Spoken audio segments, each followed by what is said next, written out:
What's up, fanboys and fangirls? Welcome to episode number 25 of the Fanboys Anonymous Group Meeting Podcast. I'm your host, the owner of fanboysanonymous.com, Tony Mango, and joining me on the panel for this episode, I've got Alex Grimley. Hello. Caroline Oliveira. Hello. And Sean Walker. The name's Walker. Sean Walker. Yes, this meeting has officially been called to order, and the topic at hand is going to be, who is the best James Bond? The reason why we're talking about this is because Spectre came out, and I declared November James Bond month, similar to how we're going to be doing Star Wars month in December, because really, if it's something comes out that I'm a big fan of, you're not getting anything else on this site except for stuff about that. I'm going to be posting anything I can possibly can. You already had those two articles that are the Wed Better Dead things for the Bond girls. Going to be doing one of them for Star Wars. And really, when it came down to the group meeting, yeah, we could have talked about maybe Battlefront coming out. Maybe we could have talked about some different movie news or anything else like that. Whatever the case may be, I figured easiest, best thing for us to take care of is just debating back and forth. Out of all the actors who are James Bond, who is the best one? We have 6 different people have portrayed the character out of, like, the mainstream one. I mean, obviously we've gotten parodies, we've gotten Barry Nelson, I think, if I remember correctly, was the name of the one who was in the Casino Royale TV thing. David Niven and Woody Allen were James Bond. It's kind of insanity, but there's essentially 6 people. A lot of people forget one of them along the way, but I'll shit on him a little bit later. Those 6 people, in order of when they made their debut as Bond, were Sean Connery, George Lazenby, Roger Moore, Timothy Dalton, Pierce Brosnan, and Daniel Craig. So, obviously, we all have our favorites, and I'm going to spoil it a little bit now. I'm just going to say here, who is your favorite Bond? And we're going to talk about each person. We're going to talk about the positives and the negatives and stuff like that. Alex, I'm going to start off with you. We have been Bond fans for a long time, and we went into this with our Pierce Brosnan era and whatever, but we've been able to watch Daniel Craig for a couple films now. We obviously went back in time and saw, well, not literally, but saw Connery and everybody else and stuff like that. Since we grew up with the Brosnan era, who's your favorite? Is it Brosnan or is it somebody else? It is somebody else. My favorite is Timothy Dalton, who I think is a little underappreciated. He didn't have the opportunity to make a big impact on the Bond series. He only starred in 2 films in the late 1980s. But what I like about Dalton is his seriousness, his coldness. He's kind of the most hard-edged, brutal Bond since Sean Connery. Caroline, what about you? Have you got a favorite between these 6 different Bonds? I'm a very superficial bitch, so I'm just gonna go based on how they make me feel inside. I think like it's a toss-up between Pierce Brosnan and Daniel Craig for different reasons. Like, Daniel Craig is rough. He's like, ugh, he's a man's man. He'd probably like throw me against the wall. Like, that's hot.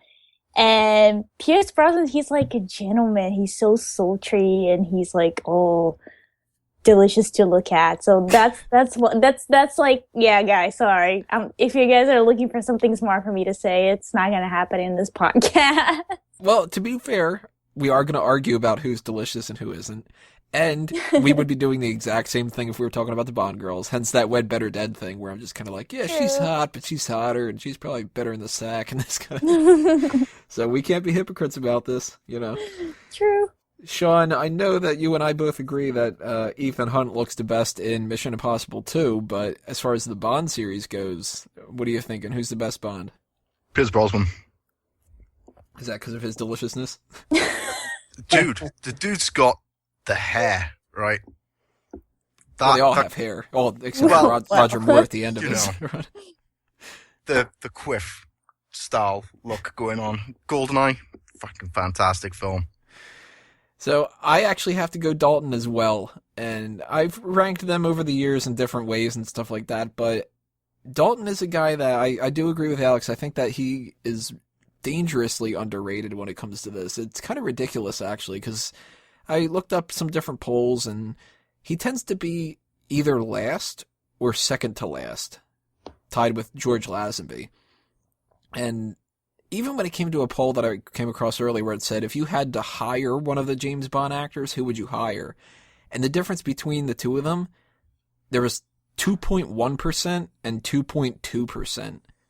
And Dalton got the worst out of all of it. Like, people wouldn't want to hire Timothy Dalton to do a job, but they would. It was like 41% for Connery and 20 for Craig and 20 for Brosnan and whatever like that. But we're going to go in order. I mean, we're going to bounce around here and stuff like that. But Sean Connery, a lot of people say that he's the best because he was the first, and a lot of people are tied to that kind of thing. It's like, well, it's the classic, so it's always better, that kind of a thing. Yeah, I agree that he kind of brought a lot of what the mannerisms are that a lot of people continue on. So you got to give him credit for that. But at the same time, there's things about Connery that I don't like. And when I look at who the different Bonds are, I try to make everything out of like a 3 scale or a 5 scale. I tried to make a 7, but I couldn't think of 7 of them. My 5 qualifications, I don't know if you guys would agree or not, would be action, jokes, sophistication, sex appeal, and cold-bloodedness. What do you guys think about those? Are those like the 5 qualities that you would say round out James Bond? Can you list them again? All right, we got cold-bloodedness, Not action, necessarily. Yeah. jokes, Yep. sophistication, Yep. and sex appeal. Yep. I would get rid of That's pretty fair. the blood one for cheesiness. See, I grouped that in with jokes. Right. Because I think a Bond's got to be a jerk, but I mean, he's got he's to be an a nice assassin. jerk. He needs to be cold-blooded. Yeah. I mean, there's scenes like Pierce Brosnan's GoldenEye scene where she says, "How could you be so cold?" And he says, "That's what keeps me alive." And you got Connery is like as shut off as a human being as you could possibly get. Like, there's no life in his eyes for anybody, you know? Like, Lazenby's, a cardboard cutout of a human being. What were you going to say, Alex? Connery is particularly sort of psychopathic. I mean, and I think in his films, he beats up as many women as he does men. He does. I mean, we're going to be doing our movie club for the end of the month. It's going to be different James Bond films, but I was rewatching You Only Live Twice, and I had forgotten just like how easily he just smacks people around. Like, and it's like for nothing too. Roger Moore and George Lazenby did it too. Dalton, they started changing it because, I mean, that was in the 80s now, and it's not really like, people are realizing how it's not okay, But Connery, like, he's just kind of like, so, what time is it? And somebody's like, I don't know, I don't have a watch. And he just like smacks him and it's just kind of like, get my fucking time. Like, he's pretty damn cold-blooded. And when he kills people in You Only Live Twice, they're like chasing after him and he just pulls out a gun and shoots them. Like Daniel Craig now, he tends to try not to kill people and it like bugs him when he kills people. He still does. I mean, like every Bond, it's a killer. But Connery, it seems like he almost enjoys it. Probably does. Well, I mean, we know that Connery himself is like a womanizer and a beater and stuff like that. And what was the quote that he said about like putting women in check or something with like a good hit every once in a while or something, where it's just like a terrible human being. He was being interviewed by Barbara Walters, and Barbara Walters thought she'd call him out and says, Mr. Connery, now you've gone on record saying that it's okay in certain cases to hit women. Is this something you believe? And to her shock, he says, "Oh yes, very much so." Specifically, he says, when you've given them the last word and they want to continue arguing, Connery says, this is when it's okay to hit a woman. Jeez. Oh my God. I mean, you imagine he was looking at the script, for example, of something like Diamonds Are Forever, and he's like, oh, God, you mean I don't hit a woman for 30 pages? Let's get something in it. Let's work something. He's changing the lyrics to the song. He's like, I like the part where you say diamonds are forever, but can you also add in, but what lasts forever, even more than diamonds, is that red mark on your face when I smack you? When it comes to the cold-blooded part, I think Connery is at the top. And I probably would rank Daniel Craig and Timothy Dalton as the next two. Probably Dalton before Craig, a little bit. Craig's like, you can tell that he's a killer, and they make it a good point out of calling him out and saying, you know, you're a blunt instrument in Casino Royale, and he kind of has like, not like that he's like happy about certain ways that he kills people, but he gets kind of proud about the way he kills people, which I think is kind of funny. But I'd go, as far as like the cold-blooded factor, I'd go Connery, and then I'd go Dalton, actually, because Dalton is very vengeful. I mean, shit, one of his only 2 movies is all about, I'm gonna fucking kill that guy. Right. But do you get that about that too? Dalton is probably number 2 when it comes to the cold-blooded part of it. Yeah, I definitely agree. I mean, they played it up with Daniel Craig, making him like really rough and tumble, brutal, but with Dalton, there isn't a hell of a lot of sex appeal or humor to take the edge off of his cold-bloodedness. His films are kind of dour, serious, humorless. That's a negative that I would give for Dalton. He's not funny. Like, I think like one of the only jokes he pretty much has to his belt is the fact that he's whistling the song for that little key finder. That in itself, it's like he's not even joking around. He's just whistling because it was built into it. Like somebody like a Roger Moore, that guy is just like a clown, literally. Well, this raises a very interesting question. In preparation for this podcast, I was kind of racking this over in my mind. You know, Roger Moore, the reputation he has is for being the most sort of tongue-in-cheek, campy Bond, that it's all one joke after another. Even the sort of big set pieces, a lot of things are played for laughs in his film. But then when you think about the fact that, you know, he's going around killing a lot of different people, and he's still that happy and humorous all the time, he may well be the most psychopathic Bond. Maybe. Like, he does tend to, I mean, there's that one shot in particular that stands out to me when it comes to probably like the only like cold-blooded kind of thing that Roger Moore does, which is in The Spy Who Loved Me, if I'm remembering correctly, where the guy, he's holding him by the tie. Right. That's Spy Who Loved Me, right? Yeah. And the guy tells him the information, and then he just lets go of the tie. Just like, whoops, you're dead. You know, kind of fixes his own tie, like, well, you know, my tie's, you know, fucking great. My tie keeps me on the roof. Usually, though, I mean, he's doing stuff like, he's literally dressed up as a clown in Octopussy. And he's got a quip for everything, and some of them are great, and some of them are terrible. I mean, every Bond film's got terrible puns and stuff, which is one of the reasons why I love him so much. But he's definitely, I mean, there is no argument, he's the jokiest Bond. Like, Brosnan gets a little too jokey toward the end of his career. Oh, Brosnan's amazing, but he doesn't take anything fucking seriously. It's great. That's why I love him. Well, he does in GoldenEye, that's the thing. GoldenEye, he's almost a different Bond than what he is in Tomorrow Never Dies. I think he just, I don't know, he took a lighter approach towards the Bond series towards the end. Well, the end, I mean, that, of course he had to take a lighter approach. They're giving him invisible cars and shit. Ah, well, you know, that invisible car was amazing. Don't say you weren't have it, alright? No, I would say the best gadget in Die Another Day is that ring. Fuck the car. A little ring that you spin it, which I don't know how that makes any sense, but you spin the ring and then it's that sonic pulse and you can crack the glass. Oh, that was yeah. actually kind of cool. Well, to be fair, the best thing he ever used in that film was Halle Berry. Sean Connery's like, I hear that. Well, if we're talking about, let's stay on the cold-blooded thing, and then we'll kind of knock that part out or whatever like that. We've got that side of Bond. How would you guys rank that when it comes to, like, if we're gonna say that maybe that these are the 5 qualifying factors, is that one of the ones that makes like it's a make or break? That's who the best Bond is. Like at its core, is Bond a cold-blooded assassin, or are the other things more important?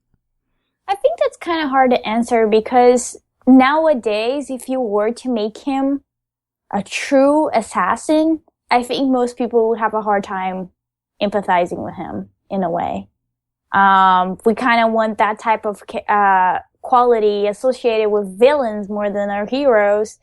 So I feel like maybe it was a bigger thing in the past, but I feel like nowadays, yeah, it's important because that's what he is at the end of the day, but I don't think it's as important today. Alex, you've read the books. The books are obviously somewhat different from the movies, and they focus a lot on some things that kind of get left by the wayside and stuff like that. Does he come off more as an assassin in the books? Yeah, definitely colder, and the humor is a lot more dry. You know what I mean? Like, he'll joke about murdering, the manner in which he's murdered someone. You get the sense that he's like an unstable kind of guy through the books. But I mean, it's to the series' credit that they've been able to go back and forth between making him more and less humorous, more and less of a cold-blooded killer. But I definitely think it's one of the things that separates the Bond franchise from other kinds of action films where it's like, I don't know, Die Hard or Beverly Hills Cop, where you have these like people you can root for, you know what I mean, that you can really get behind. I mean, one of the problems with Dalton's film, I think, Dalton's two films, is that because he's so cold-blooded, you almost can't empathize with him. There's no one to root for in these films. They kind of leave the audience high and dry. It's sort of like if you're watching a gangster film. Yeah, at best, Bond is like an anti-hero, I think. You're looking at the two ends of a war, and you're like, well, both people are wrong, but we just gotta root for the guy that's supposed to be the good guy, kind of a thing. I can see that. Well, let's backtrack to our jokes conversation we were having. Roger Moore, jokiest of all of them. And the one that I actually would probably say is the least humorous is Daniel Craig. Mm-hmm. He doesn't seem to crack a fucking joke for anything anymore. He doesn't have to. Like, I like it when you see, I think that's something that really has been an important part of the franchise. Like, Bond, as cold as he can be, I always love when Bond can kind of see the humor in a situation. Like, he's almost kind of like the Joker a little bit, where, like, all the world's going to shit, and at any moment, a bomb could explode, or, like, somebody that he loves could get shot and whatever, and he still's just kind of like, this is fucking ridiculous. Like, my favorite thing that Daniel Craig's done as far as jokes go is in Casino Royale, where they have the scene where they're going over their, he and Vesper, I mean, that's who they are. They're going over what their code names are going to be, and he requested that her name is Stephanie Broadchester. And he's just like, no, that's what it's on the sheet. That's what it says. But then it's like he goes back to just being like, well, now I got a pair of threes. But the jerky kind of joke stuff is a part of Bond that I really love too. And credit to Daniel Craig, he pulls it off when he goes up to the counter, and it's like, my name is Beach, but you'll find the name under Bond. And she looks at him like, what? And he's just kind of like, I don't shit. But I like when Bond jokes, and some of the jokes are terrible. Some of them are really, like, they tried too hard to get that joke in there. Like, I'll point it out when we were talking about On Her Majesty's Secret Service. It's bad that they're like, well, let's have some guy get his organs all chopped up in this one thing, and Bond can just go, he had a lot of guts. God. That's great. That's great. What are some of your favorite jokes that they've done over the Bond series? Anybody want to tag in on this? Tag in? What is this? Smack talk? My favorite joke, I think, has to be from Casino Royale, where Daniel Craig is getting tortured. And he goes, everybody's going to know that you're going to die scratching my balls. That for me, great. One of my favorites has to be the, it's such a stupid one, but at the end of The World Is Not Enough, where he's they got you like the fireworks in the background, and Dr. Christmas Jones is all dressed up all nice and stuff like that. And he's just says, "Oh, like I guess I was wrong. Christmas only comes once a year." It's like, holy shit, that's fucking groan inducing. Like, oh man, Bond, you gotta go right to that. Like, I like the simple ones too. I love when he electrocutes the guy in Goldfinger and just says positively shocking. Yeah. What are some other ones we got here that are great? And it could be from any of the Bonds too. That's the thing. Although it's not really, there's not much from Dalton either. One of my favorites, and it's not actually funny, but it's absurd. In the opening sequence of Octopussy, Bond is disguised as a Spanish military general, General Turo, with a fake mustache. And the real General Turo approaches him, with a bunch of troops pointing guns at him. And Roger Moore looks at his name tag and says, "Oh, you're a Turo too." I thought you were going to talk about the alligator. Oh god, that alligator. There's a great one from Roger Moore that just popped in my mind. It's when Dr. Kananga explodes, and he says he always had an inflated opinion about himself. Oh my god. I like, speaking of Live, Let, Die, Roger Moore goes into a bar in Harlem, and he asks for some kind of drink, and not a vodka martini, but with no ice, and the bartender tells him no ice is extra. Nice. That one's good. I'm trying to think of a Dalton one, and I'm coming up blank. When Cara Malova in Living Daylights is trying to, they're all jam her cello in the back seat of the Aston Martin, he says to her, "Why couldn't you learn to play the violin?" Even that, though, it's not like Bond's not doing a pun. He's just kind of like, this is a fucking pain in the ass. To be fair, all you gotta do is look at Dalton's James Bond career. That's a joke in itself. He's so much better than he gets credit for. See, the ones that are joking around in the Dalton films are the other people. Like, speaking of the violin whole thing, they said, "Do you have anything to declare?" And then she's like, "Just a cello." Like, they do that kind of stuff in the Figs borscht cake. That joke from God, what's his name? Can't think of the villain now. Oh, Koskov. Koskov, yeah, there you go. Oh, there's so many jokes. I mean, we can sit there and talk about it forever and stuff like that, but I mean, we get to a point in Roger Moore's career where he's not even just the only one joking, that everybody's a joke. If You Do a Kill is his last film, and that whole thing can't be taken seriously. Like, Christopher Walken as a villain, and he's got to deliver lines like, "I'm happiest in the saddle." Oh, you know what? That's a great one. The fucking thing, he disagreed with something that ate him. Again, not Dalton given the line, but in License to Kill, that's another great line. This is the humor in License to Kill is particularly dark. Sanchez, the villain, is describing what they did to Felix Leiter's wife. She's dead, and Benicio del Toro says, "We gave her the nice honeymoon." So weird that that's Del Toro. He looks so young there. But I'd say when we come to talking about who's the best Bond when it's the jokes, would you guys say Moore goes too far, or like should he be more reserved like Connery, where Connery does make his jokes? You shoot somebody and he's, with a harpoon and he says he got the point, or like the shocking thing, or everybody's favorite one out of all of them. "My name's Pussy Galore. I must be dreaming." Like, what's the proper level of jokiness? Do you go so dour like Dalton that you're not joking but you're getting the levity from somebody else, or do you go so far the extreme with Roger Moore where he's on a gondola in the middle of fucking Italy and just kind of laying back and chilling and going, well, this is my life? I think Connery has the best balance of seriousness and humor. I think in Roger Moore's film, they begin to verge almost on self-parody. Mm-hmm.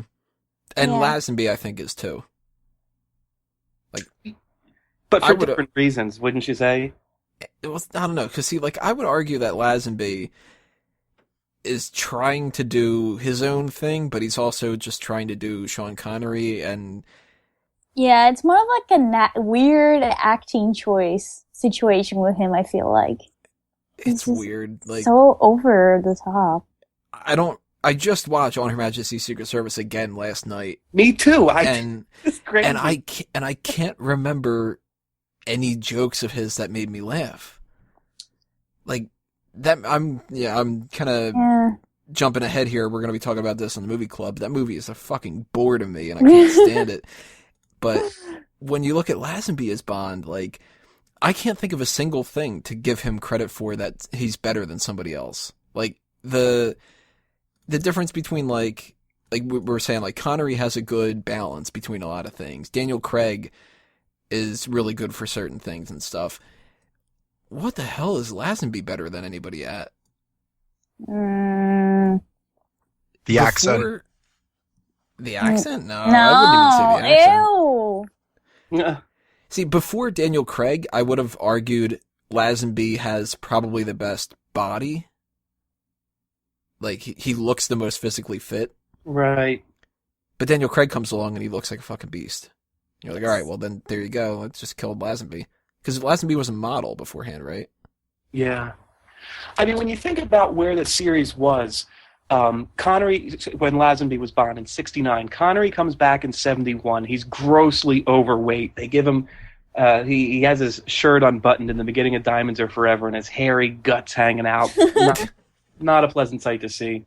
And then you get, like a decade and a half of Roger Moore.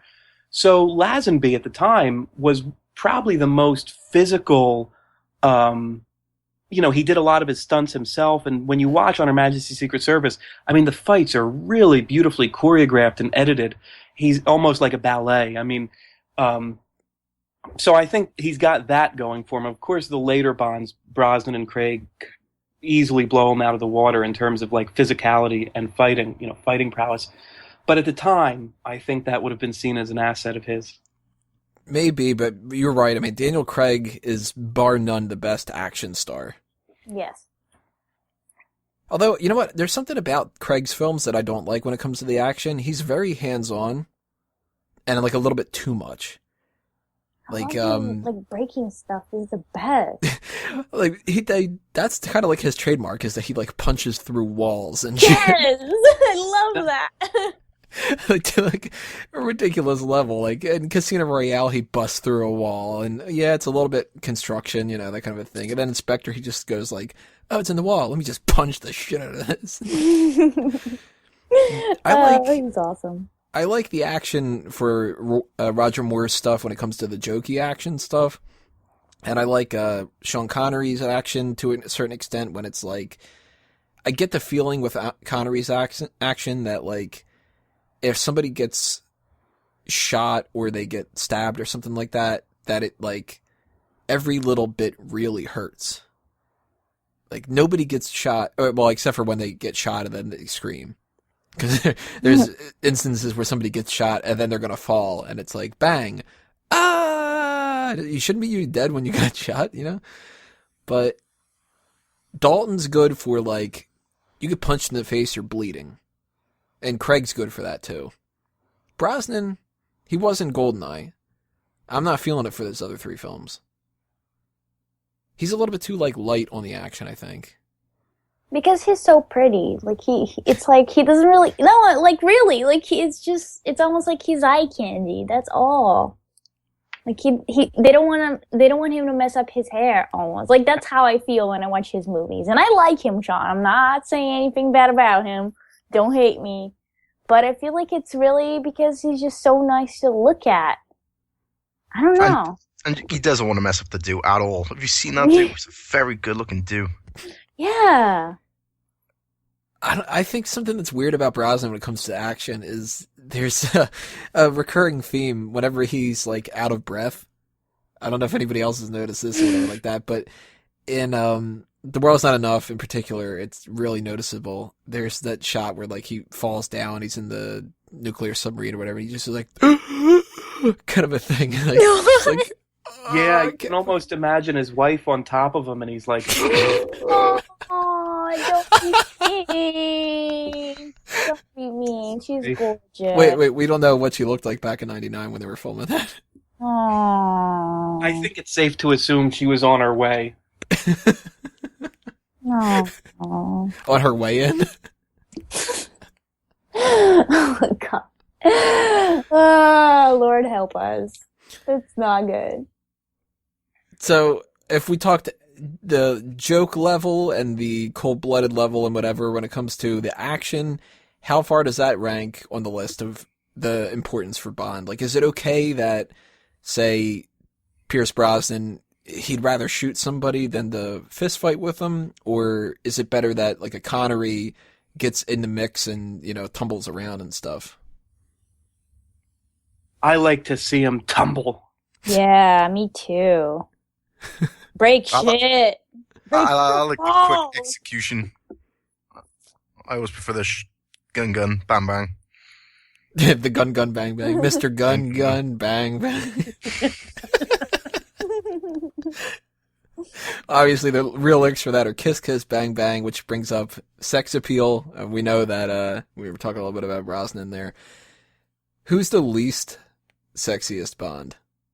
Roger Moore. Yeah. Roger Moore. Yeah, okay. Okay. All right, I'm so glad everybody agrees with me on that. Roger Moore, I mean, he back in the day, not a bad-looking guy at all, of course. But holy shit, if you look at him in A View to a Kill, you're really supposed to believe that Stacy is into that. Guy's like 65, his hair's thinning, clearly could be like her grandfather. I'm not buying it, you know? And I think Roger Moore had plastic surgery at some point in the 80s to make him look younger. If you watch his eyes in A View to a Kill, he almost doesn't blink. Hmm. I think it became physically impossible for him to. I wouldn't put it past him. I mean, you got to think, Roger Moore was young when they were doing the Sean Connery films. Like, they were thinking about casting him for when George Lazenby took it over. And then waited a couple more years and then he started. And he's the longest tenure out of all the Bonds. I mean, he went from... You take somebody who's 35 and you take somebody who's 55, there's a big difference between there. He's actually older than Sean Connery by 3 years. Oh, wow. Huh. So when Connery got to a point where they were like, you're too damn old, why did they think Moore was fine? No. He lied on his application form. Yeah. They're like, what's it say that you are here? You're 28? Yeah. 27, actually, it should be.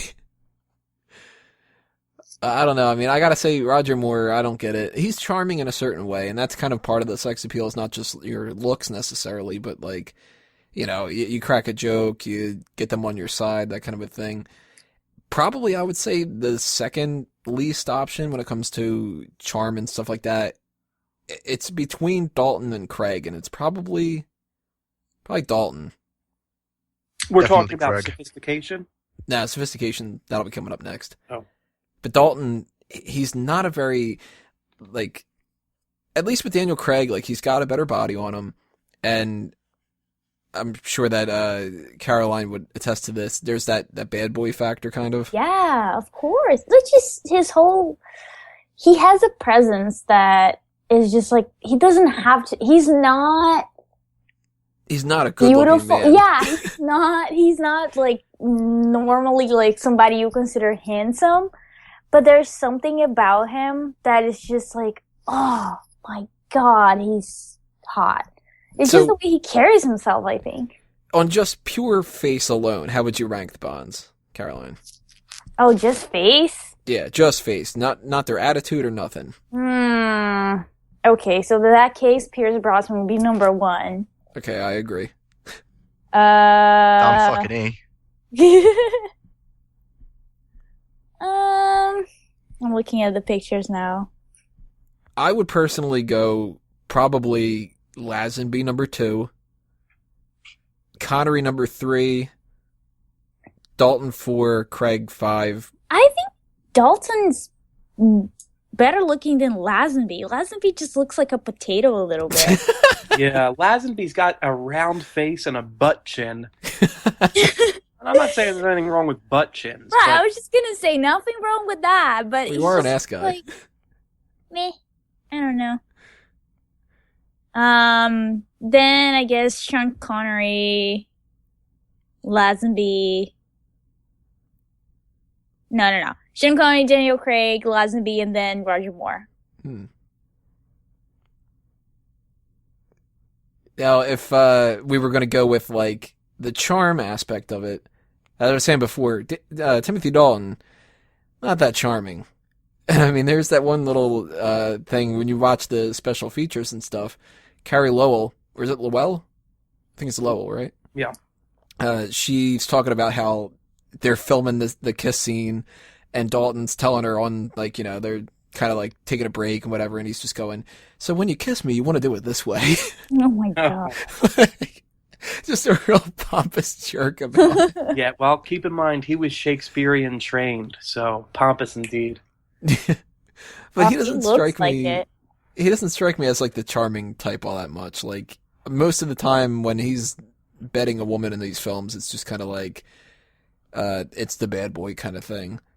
Like Dalton doesn't have as much of like a jokey kind of flirtatiousness that Daniel Craig has. Right. But Brosnan is definitely the most charming.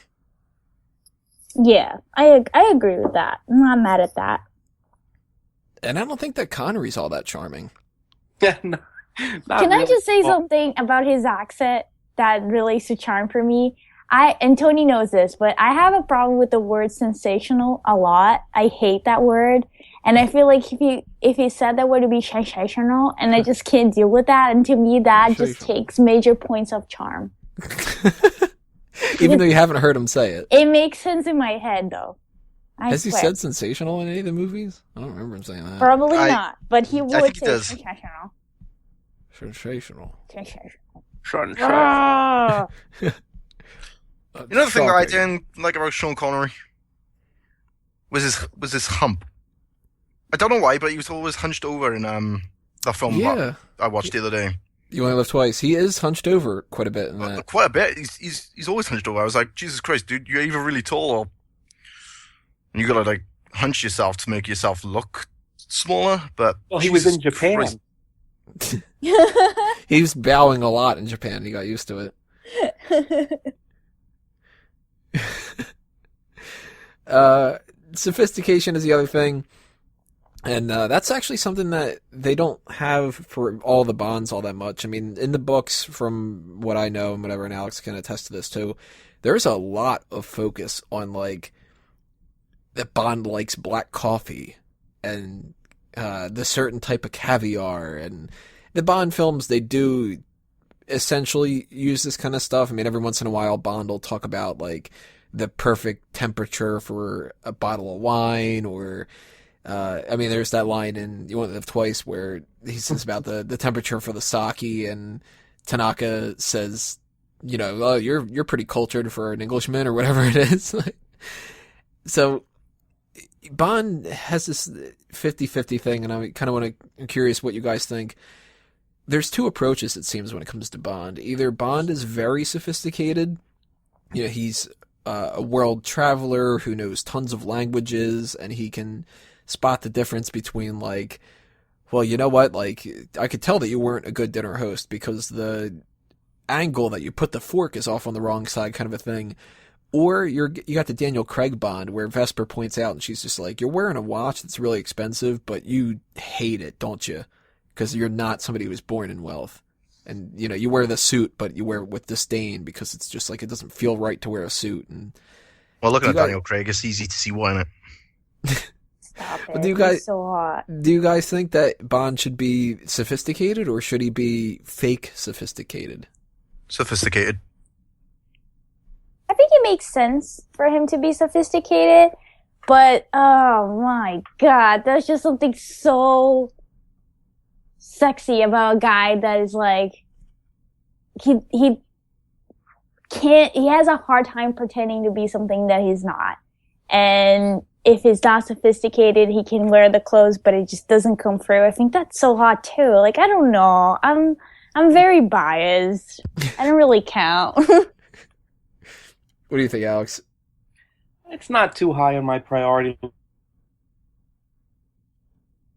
books. Definitely, they almost read like product placement. I mean, the brand names he reels off and the travel resorts he's been to and so on. It gets tiresome, but that's not a big part of what I think, like the Bond mystique is all about. Like you said, Tone, he comes from, he was an orphan. He sort of, he grew up in like a kind of working class setting. So you expect him to be a little like of a brute, It helps, I think, explain the why he went into the business of killing people. See, that's one of the reasons why I like Dalton. Because I think Dalton pulls off wearing that suit and looking like he should be wearing a suit without trying like to pass off as something that he isn't. But you can kind of see a little bit of like a preference for when he doesn't have it on. I mean, there's times where Dalton's wearing stuff that's like suit-esque. Like, you got to be in a nice environment. You got to wear something nice, kind of a thing like that or whatever. But you can kind of see that like he's made it his own, sort of. Brosnan is like, give me the fucking nicest suit, give me this whatever, and Connery's just kind of like, well, that suit's not fucking nice enough either, I gotta wear that certain rose in this part and shit, and Roger Moore's just like, yeah, how's it going, everybody? I don't consider Moore very, very, very sophisticated. Lazenby tries. Lazenby tries a little bit too hard, I think. I don't know. But when you look at all these different factors and stuff, we said our favorites at the beginning of this. Let's go kind of in opposite order. How would you rank them from bottom to top? All these things worked in together. Sophistication, sex appeal, jokes, action, cold-bloodedness, assassin kind of mentality, whatever. Who's the worst? How do they rank up to the top? Caroline, I'm going to start with you. Okay. The worst, I would say Roger Moore. I just can't handle it. Then Lazenby, because he's potato looking to me. Then Dalton, Connery, and then I don't know. I'm sorry, I can't change my mind. I dream about these two way too much. I can't. Like, they're both my kids, but I have like an incestuous relationship with them. I can't pick. Sean, what about you? Do you have preferences when it comes to these guys? Is it something where it's like, you can rank them in order based off of those, or do you have to actually start working in which the other films are the best? For me, it's a bit of both. Like, I always thought the Roger Moore films were downright boring as fuck. I'd rather watch a wall dry from paint than watch a Roger Moore James Bond. So that's why I'd put him last. But in order for everything else, it'd be Roger Moore, George, Daniel Craig, Tim, Sean, and then Pierce. Alex, what about you? How do they rank, bottom to top? Bottom's got to be Lazenby. As much as I love his only film, Lazenby's at the bottom. Damn right he is. Then you gotta just change that opinion about the film, though, now. Then next to the bottom is Brosnan, then Craig, Moore. Second place, second best would be Connery, and at the top, Dalton. So I'm going Lazenby last. I just don't see any positives, really, for him. Poor guy. And I look back and I go, you know what? Man, if Lazenby, if he would have had his film replaced, like, if maybe that's when Roger Moore would have taken over, and Moore could have done Diamonds Are Forever, and bowed out 2 films early, maybe we would have gotten Timothy Dalton for Octopussy and A View to a Kill. Then we could have gotten 4 for Dalton. That would have been kind of cool. So I got to go Lazenby last, Roger Moore second to last. He's funny, and he's got a lot of positives when it comes to that stuff, but man, those movies were made in an era where it was just, like, ridiculous. I can't show somebody a Roger Moore film and go, well, this is what the James Bond franchise is all about. You should love it. I got to show them something like a GoldenEye and go, well, you got to bounce around and you got to see what this thing's good for this thing and that thing's terrible, and don't watch On Her Majesty's Secret Service at all. I kind of have a tie between Daniel Craig and Sean Connery in the middle. There's so many things that, like, they parallel each other in a lot of way, I think. So that's why I can't pick. Connery is somebody that he's more sophisticated than Craig, so he gets a bump up for that. Craig's better at action by far. I mean, Connery, again, is kind of like from the era. There's that shot in You Only Live Twice where he's on the rooftop, and you can see he's not coming anywhere close to punching the people. But back then they didn't do that, so I don't know if I should dock Connery points for it or what.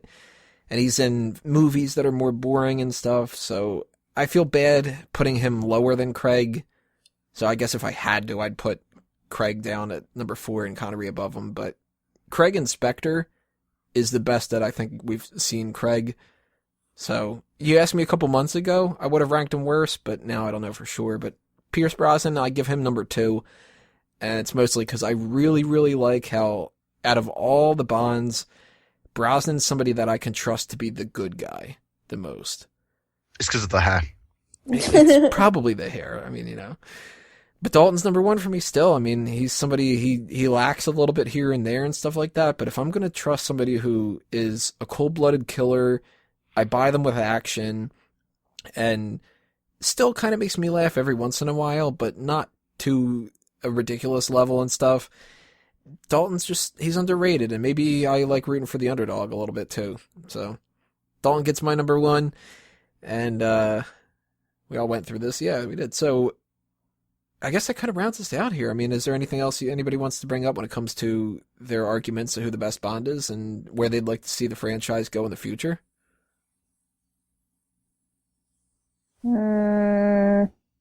We are getting people that are saying that Idris Elba should be the next Bond, and I disagree with that. Ooh. I wouldn't be mad at that. He's He's a delicious chocolate man. Let's put it. Let me clarify. It's not because he's black. Because I think that Colin Salmon, who was Charles Robinson, if he hadn't have been Robinson, he would have been a good Bond. But Idris Elba's like 50. How can he just be Bond now? I don't want a 60-year-old. They won't have a black Bond. Like, they won't have a gay Bond. Well, I know that there's going to be the rumor going around right the other day that they wanted James Bond to be gay. If they do a gay Bond, then you're not going to have any Bond women in this. You know what I mean? Oh, that would be so nice, though. Oh, just bring back Mr. Wint and Mr. Kidd. I would so watch that. I'm sure there's like some sort of porn like that. Well, out of all the Bonds, I mean, George Lazenby, he pretends to be gay for half the movie. So weird. Yeah. Not good. I thought that you didn't like girls. Well, not normally. Yeah.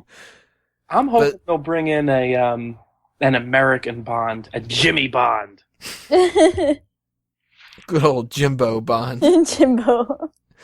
Well, originally when they were going to cast Daniel Craig, one of the people that they had was that was waiting in the wings was Henry Cavill, and poor guy went through a lot of years where he was second to be Bond, second to be Batman, second to be Superman, and then he finally gets the Superman gig, and now he's just done The Man from U.N.C.L.E., which I haven't seen yet, but I do want to check that out. And I heard that he's really good in that. So he got his little introduction there. Roger Moore was the Saint, and they made him Bond because of that. Pierce Brosnan was on Remington Steele. Daniel Craig was in Layer Cake. I don't think that Lazenby had done anything like that, or Connery, as far as I can remember. And I don't think that Dalton had, but there's been a long-standing thing where Dalton almost took over for Moore, then they bring him later. Brosnan was there when they were looking at Dalton, and then they waited on Brosnan. Henry Cavill, if they don't get to the point where they say he's too big for the role because he's Superman, we could get Henry Cavill as the next Bond. You guys think that that's a good idea? I would be so down for that. Yeah, sure. He's interesting to look at. I've never heard of him. I'm Googling him now, and I don't know. He's pretty indistinct.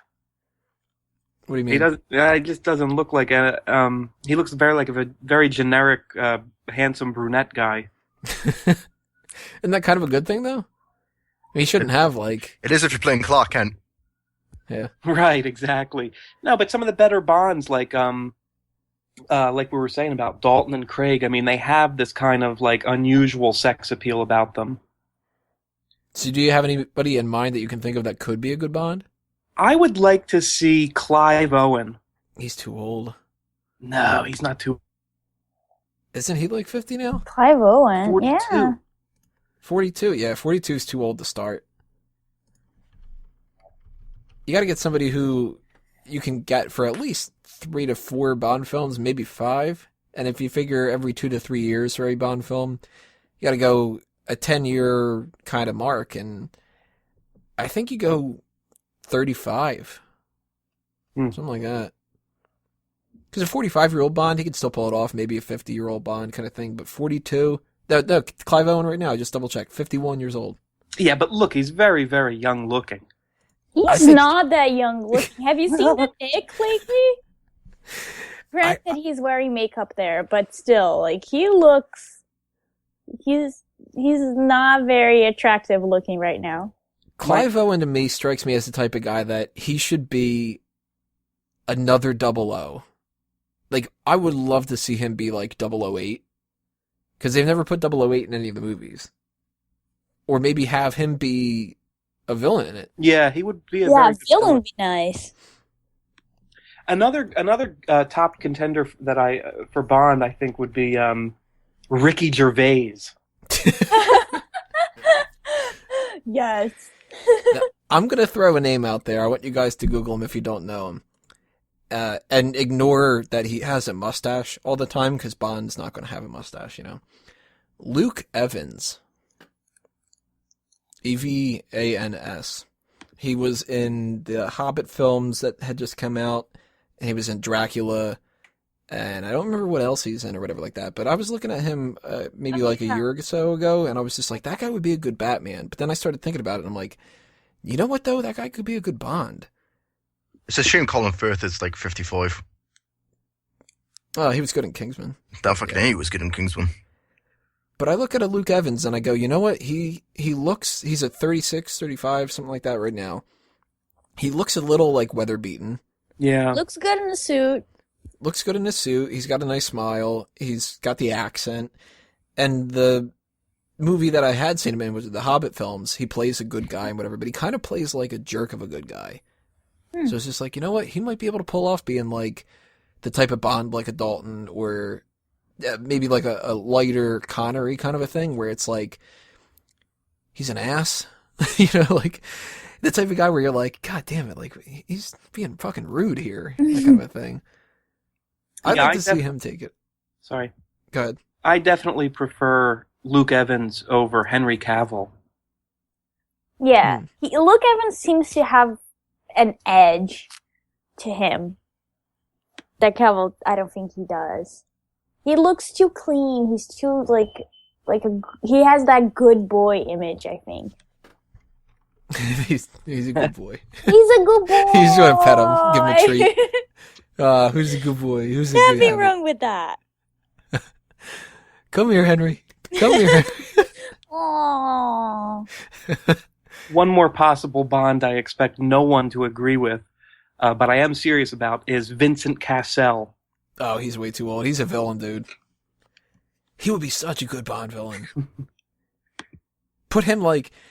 Make him like kind of like one of those Bond villains you would have seen around like, oh, you know what? Like if we were, not that they're going to redo this, but like if they were to do kind of remake stuff about different things, how good would he have been as Francisco Scaramanga? Yeah, this was a conversation the other day. Definitely. He'd make a great villain. I guess I'm better at picking out Bond villains than Bond.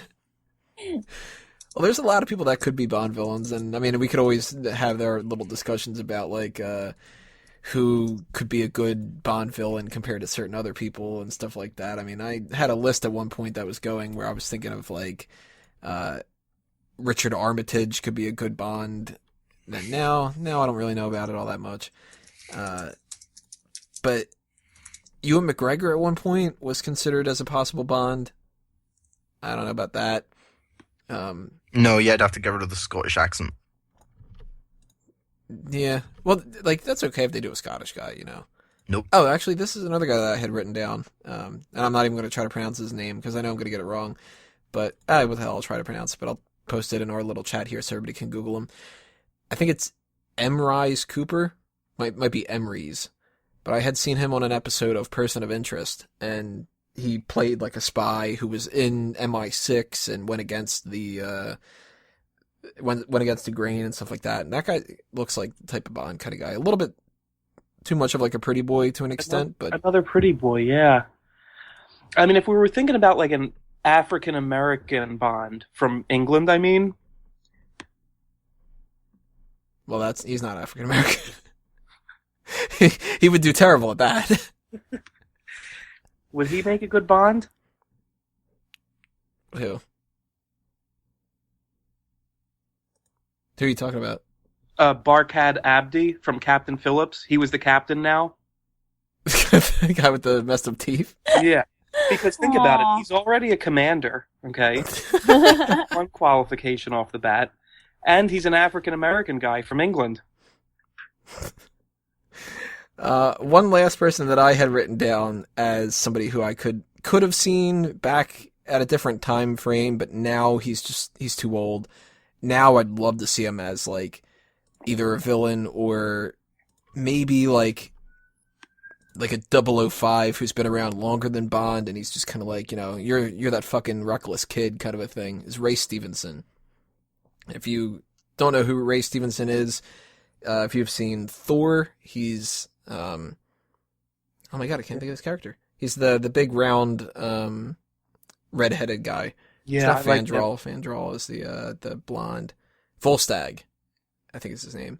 He was a Punisher in the third Punisher movie, the Punisher Warzone. If you've watched the Divergent series, which I apologize if you have because those are shit, he's the one guy character's dad. Like he's been around, but I could see him being a good Bond villain, and he could have been a good Bond. Maybe if they had gone with him instead of Craig. I think he could still be a good Bond. I mean, I like a good 40-year-old James Bond. I mean, it adds that sense that he's been around the block a couple of times, he's experienced. You know, I mean, Daniel Craig is pushing 50. Yeah, and he's got to hang it up. He's too old. How old's Christian Bale? Bale is Bale looks great in a suit. Oh, no. Bale was actually somebody that they looked at for Bond at one point. He's 41 right now.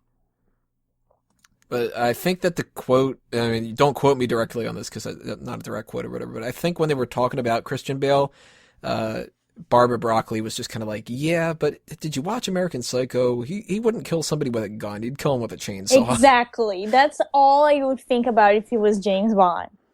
His business cards and... They'd be like, Bond, I don't know, you're a little bit too reckless. And he's just like, I gotta kill a lot of people. Benedict Listening to Cumberbatch. 80s music. Oh, Cumberbatch, fuck that. He's too ugly. Oh, Benedict Cumberbatch. Yeah, he's very ugly. Have you ever looked at how far his eyes are? Who? Benedict Cumberbatch. His eyes are like on separate sides of his face. See, he would be a great Bond villain. Yeah. Yeah, he He's looks. a good villain, period, I feel like. Because he looks so different. I'm just curious. I mean, this has nothing to do with who's the best James Bond. We kind of went out of that kind of thing a while ago, but we're keeping this discussion going because why not? Does anybody have an idea of who they think could, like, just has to at some point be a Bond girl? I got one person in my mind who I was just like, it kind of like floors me that this person hasn't been picked yet. Who is it? Actually, I have two. The person who really, I mean, she's getting to the point now where I'm assuming that they're just never going to have her, as Penelope Cruz. I think that if they went to, like, some kind of Spain or something like that, like, she'd be a great Bond girl for that. But the one person I want to see who, if they reboot the series now and they go for a younger Bond, they have to, absolutely 100% have to have Frida Pinto. Oh, Bond yes. Frida Pinto. She is just like... She's gorgeous. Like, it pisses me off how good looking she is. That kind of a thing. She almost looks like Rosario Dawson. But like better looking. I mean, Rosario Dawson's not ugly at all. Don't take it like that. But Frida Pinto is just like, God damn it. You know, Yeah. Yeah, she looks like she's one hot piece of ass. I'd also like to see Sofia Vergara in a Bond film. Oh man. I don't know. See, I feel like she'll make things look so cheap. I think that she'd be a little Damn, bit too shots jokey. fired. Yeah. She's like, what, some cheap whore to you? Like, what? No, it's just because like she's such a comedy actress, and not that that's a bad thing, but I wouldn't buy her in a more serious role, I think. A lot of people think that Charlize Theron should be in one. Yeah. I'm a little 50-50 on that. Yeah. Although I would support that a lot more than what everybody was just going nuts over for years, which was Angelina Jolie. Keep her away. Oh yeah. If you were going to get Charlize Theron, why not go with the blonde from Gone Girl? Rosamund Pike, she was in a Bond film. She was, yeah. There it is. Die Another Day. Okay. Oh, right. She was, oh God, what was her name in that? Die Another Day is the most forgettable Bond film. Something ice or snow or Did she have diamonds in her face? Miranda Frost. Okay. And it was some kind of like Ice and snow. ice thing. Yeah, Isabella Ice. Isabella Ice. So, I mean, that kind of rounds us out. I mean, we got a little sidetracked there or whatever like that. But just one more time for everybody to know for sure. I'm saying Dalton's my top Bond. Alex, you're going Dalton as well? Dalton all the way. Sean, you've got Pierce Brosnan. Every day. And Caroline, you've got Daniel Craig. Yeah, sure, I'll go with him. So, poor little Lazenby, poor little Moore. Nobody picks you. And even poor Sean Connery. Usually a lot of people say that he's the best and stuff like that, but if you agree with us or disagree with us, leave your comments below. Tell us what you think, whether you support a certain Bond, whether you think maybe like Lazenby's the best for action, maybe you think that Dalton's the funniest, maybe you're sitting there watching all the horrible things that Sean Connery's doing and you're like, wow, that's the best Bond there because fuck women or something, you know. If you do leave that comment, expect to get downvoted though because, you know. So the last thing we have to take care of for this episode is to just go around, plug some stuff that we got to tell you guys anything that we want you to check out and stuff. Sean, you're up first. What do you think? Got anything to throw out there? What do I think? I think this has been a cracking episode.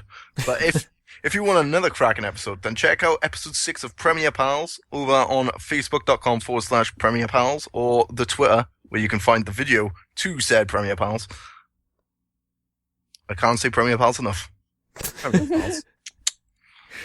Caroline, anything you want to promote? Sure. You guys can check out Creepy Caroline altogether.bigcartel.com and check out Fanboys Anonymous. Alex, anything you want to promote on your end? I guess just world peace and the end of hunger. No, I'm kidding. I don't give a fuck. Check out more Fanboys Anonymous stuff. And be sure, if you are a James Bond fan, you go back and check out the other stuff that we've done over the past couple of weeks. We had a lot of stuff reviewing Spectre. I think I did 3 reviews on my own, which is kind of crazy. You know, if you liked us gawking over certain women or whatever like that, go to the Wed Better Dead. If you want us to do a Wed Better Dead for the Bonds themselves, the hell, I'll do that too. And if you are interested in the Star Wars month that's coming up soon, we got a lot of stuff coming your way for that. We got the other articles as well, you know, stuff about the video game side of things, the comic books, Marvel stuff, DC, whatever happens, we're going to be talking about it, so make sure you bookmark fanboysanonymous.com. Check out our Facebook and our Twitter accounts, which are Fanboys Anonymous on Facebook and Fanboys Anon on Twitter, because we just are one letter off to be able to fit Fanboys Anonymous. God damn it.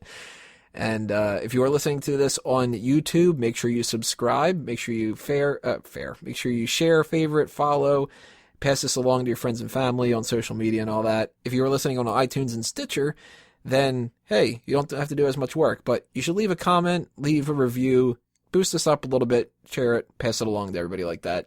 Everything helps, guys, so we appreciate all the stuff that you can do like that. But that is it for episode number 25. This group meeting is officially over and adjourned. Thank you, everybody, for listening. Thank you all, the panelists, for taking part in this conversation and stuff. I'm Tony Mango. No matter what, I'm a fanboy. See you next time, everybody. Geeks out.